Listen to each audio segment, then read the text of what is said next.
Благодарам. Господине Трајанов, јас ги прочитав заклучоците. За волја на вистината ми беа доставени 20 на минути пред да го имате вашиот говор. Ги споредев и освен првите два заклучоци, во остатокот од текстот има за волја на вистината нешта кои што се разликуваат. Ако морам да споделам свое лично мислење, ја мислам дека нема да ви ги прифатат заклучоците. И тоа е повеќе од јасно. Но има едно прашање кое што во однос на вашето функционирање ја обременува целата македонска јавност и должен сте вие да одговорите на тоа. Ја мислам дека ова се времења каде што секој од нас треба да прикаже јасен, недвосмислен став. Дали е за, дали е против, нормално соопштувајќи го ставот, апсолвирајќи ги сите можни сценарија кои што се нели на изглед.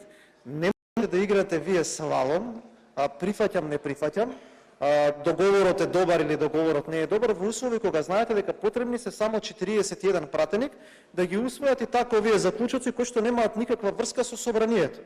Затоа што собранието како институција ни пошто не е надлежно да дискутира за ова што ние дискутираме денеска. Ние дискутираме овие 2 дена за информација која што не треба да дојде до собранието, ама ја дискутираме затоа што на овие од оваа страна им треба време да го намалат револтот кај народот. И сега вие знаете дека имате 70 на пратеници кои што ви ја поддржале, а за ваква информација, затоа што е документот никаков карактер, потребни се 41, и ајде сега ќе играм, дали можам да го поддржам или не да го поддржам. Тоа што интересира македонската јавност, господине Трајанов, и тоа што вие треба да им одговорите на луѓето.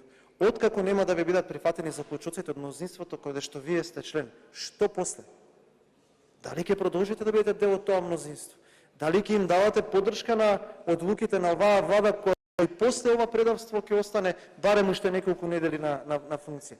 Не може од една страна да не се согласувате за темелите на функционирањето на вака нареденото мнозинство и секогаш кога ќе може да се фати некој слалом, да се игра на сигурно, па сега ќе давам заклучоци, па прифаќам, не прифаќам. Ако ќе дојде моментот да навистина потребна бројката за да гласи да одлучи, тогаш да сте тука прв. Македонската јавност ја интересира вашиот јасен став. Дали, доколку не ви ги прифатат заклучоците, ќе продолжите да функционирате во форма која што функционирате и досега. Благодарам.